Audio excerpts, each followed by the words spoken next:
नमस्कार, मैं श्रेया शुक्ला। आप देख रहे हैं देश का सबसे भरोसेमंद digital channel VK News. United Nation General Assembly का आज 78वां सत्र है। इस सत्र में विदेश मंत्री एस जयशंकर शामिल होने वाले हैं।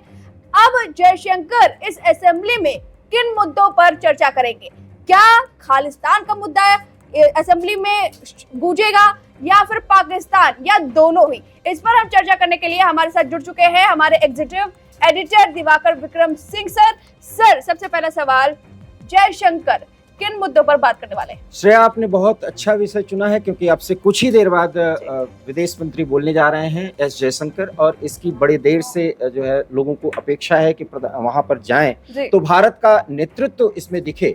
और इस बार जिस लाग लपेट से वो बिना लाग लपेट से वो बोलते हैं, इस बार कनाडा की धुनाई होनी तय है। कारण इसका है कि श्रेया, आपने देखा होगा कि पिछले 72 घंटों में कनाडा में कई ऐसी घटनाएं हुई हैं। कहीं ट्रूडो सरकार ये दिखा रही है कि वो खालिस्तान आतंकियों के खिलाफ सख्त एक्शंस ले रही है।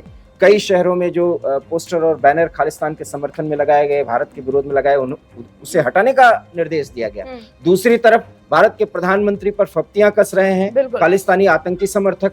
भारत के संविधान का जो गौरव है और 140 करोड़ देशवासियों का जो गौरव है तिरंगा, उस तिरंगे का वो अपमान करते हुए कनाडा के ही शहर और सड़क पर देखे जा रहे हैं। इन परिस्थितियों में विदेश मंत्री बिना किसी लाग लपेट के इस बार बहुत बड़ा मुद्दा उठाएंगे, और वो मुद्दा होगा पहली बार पाकिस्तान के अतिरिक्त भारत किसी दूसरे देश पर एक सीधा आरोप लगाएगा कि राज्य प्रायोजित आतंकवाद को बढ़ावा दिया जा रहा है। राज्य प्रायोजित आतंकवाद, श्रेया, वो होता है जिसमें कोई एक देश या स्टेट जो है किसी दूसरे देश के प्रभुसत्ता को चुनौती देने के लिए, उसको खंडित करने के लिए उन आतंकियों को समर्थन करता है जो उस देश के खिलाफ बगावत कर रहे होते हैं। पाकिस्तान कश्मीर के नाम पर कर रहा है, और बहुत दुर्भाग्य की बात है कि कनाडा जैसा मित्र देश खालिस्तान के नाम पर खालिस्तानी आतंकियों को समर्थन दे रहा है। और यूएनजीए के जिस असेंबली में आज ये विदेश मंत्री बोलेंगे, वो बोलेंगे कि राज्य प्रायोजित आतंकवाद पर पूरी दुनिया एक साथ खड़ी हुई।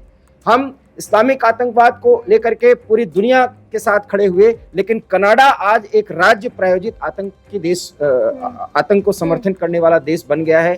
कनाडा के लिए पूरी दुनिया इकट्ठा हो, आज विदेश मंत्री ये कहेंगे। तो विदेश मंत्री जैसा कि अपने बेबाक बोलचाल और जैसे वो बातों को रखते हैं, उस वजह से वो जाने जाते हैं। तो पाकिस्तान को तो वो अक्सर लताड़ते रहते हैं, तो कनाडा को भी क्या उसी लहजे में अब लताड़ा जाएगा? क्योंकि उसकी जो छवि है अब धीरे धीरे वैश्विक पटल पर गिरती नजर आ रही है। और आप देखें कि आप जब ये सवाल कर रही हैं तो खबर ये भी है कि श्रीलंका ने ऑफिशियली कनाडा के ऊपर ये आरोप लगा दिया है कि जैसे ही ये खालिस्तानी आतंकियों को समर्थन दे रहे हैं, ऐसे ही श्रीलंका के प्रभुसत्ता पर चैलेंज देने के लिए कुछ श्रीलंका के खिलाफ जो आतंकी सरगर्म थे उसको कनाडा में पनाह दिया गया था।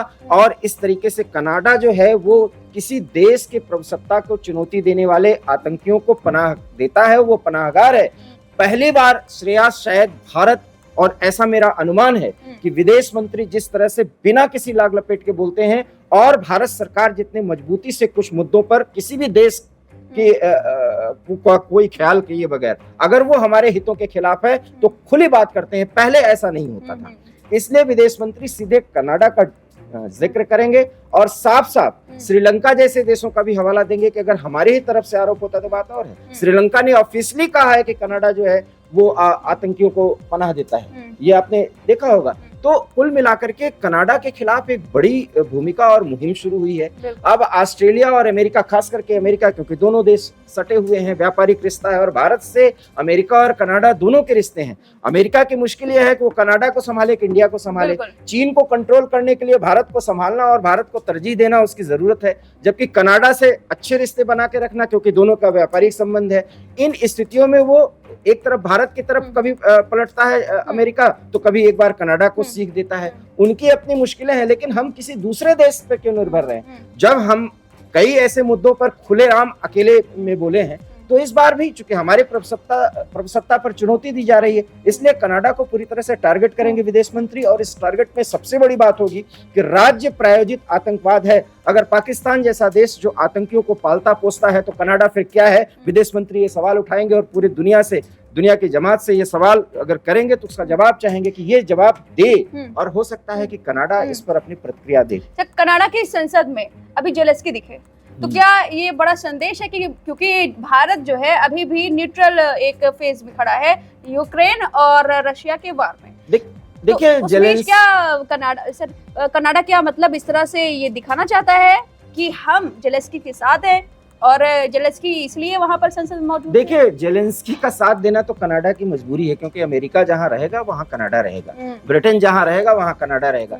जेलेंस्की एक अलग फैक्टर है। सच तो यह है कि इजराइल कनाडा से नाराज है, भारत कनाडा से नाराज है, श्रीलंका कनाडा से नाराज है। अब कनाडा में जो आतंकी पाले पोसे जा रहे हैं उसके खिलाफ सुर में सुर मिलाने के लिए भारत के साथ कई देश खड़े हो जाएंगे। आप ये देखिएगा इस यूएनजीए की मीटिंग में ये स्थिति आने वाली है कि अब कनाडा को बाकायदा घेरा जाएगा और अमेरिका जैसे देश जो अभी फिलहाल बीच बचाव की भूमिका में आते दिख रहे हैं बीच बीच में, वो अब खुले तौर पर कनाडा को ऑफिशियली और राजनयिक तौर पर ये समझाएंगे, क्योंकि भारत यूएनजीए में बड़ी भूमिका अदा करने की स्थिति में है और कई ऐसे देश जिसमें रूस और अमेरिका भी शामिल हैं कि यूनाइटेड नेशंस के स्थायी सदस्य के रूप में भारत को मान्यता दी जाए। चीन अभी विरोध कर रहा था, अब कनाडा अगर चीन के साथ लॉबिंग करेगा, क्योंकि आप देखिएगा इस यूएनजीए की मीटिंग में चीन के साथ कनाडा के साथ चीन भी खड़ा हो जाएगा, पाकिस्तान भी खड़ा हो जाएगा, जेलेंस्की यूक्रेन भी खड़ा हो जाएगा, लेकिन भारत के साथ भी लॉबिंग करने वाले कई देश हैं और अब अमेरिका और ब्रिटेन जैसे देश जो है जो दोनों की तरफ है वो भारत का समर्थन करते हुए कनाडा को समझाएंगे और इसलिए विदेश मंत्री को बोलना चाहिए और वो बोलेंगे जिस बात को वो बहुत साफ सुथरे अंदाज में कहते हैं और बिना किसी दबाव के कहते हैं। कनाडा को आज घेरा जाएगा। आपने पाकिस्तान का जिक्र किया, इसके पहले पाकिस्तान को बाकायदा घेरा जा चुका है और पाकिस्तान से अब ये कहा गया है कि आतंक तो आप बहुत परस चुके, अब आप पीओके खाली कर दें, क्योंकि यूएनजीए में बाकायदा ये कह दिया गया है कि अब आप ये डेट बताइए कि आप पीओके कब खाली करेंगे, क्योंकि पीओके को लेना अब हमारी संसद की जरूरत है, 140 करोड़ आवाम की जरूरत है। तो यूएनजीए की इसी मीटिंग में, इसी 78वें मीटिंग में पाकिस्तान को जवाब दे दिया गया है। बारी अब कनाडा की है, इसलिए आज विदेश मंत्री भारतीय समय अनुसार 6:30 बजे जब यूएनजीए की मीटिंग को संबोधित करेंगे तो आज कनाडा पर बड़ा वार करेंगे और इससे एक राजनयिक युद्ध छिड़ने की आशंका तो बढ़ गई है श्रेया। बिल्कुल सर, अब देखना होगा कि जयशंकर कैसे लताड़ते हैं कनाडा को और क्या पाकिस्तान को भी लगे हाथ लपेट लेते हैं। ये तो जयशंकर का स्टाइल है, लेकिन अब वेट करना होगा कि जयशंकर क्या कुछ बोलते हैं। वीके न्यूज, राष्ट्र के नाम।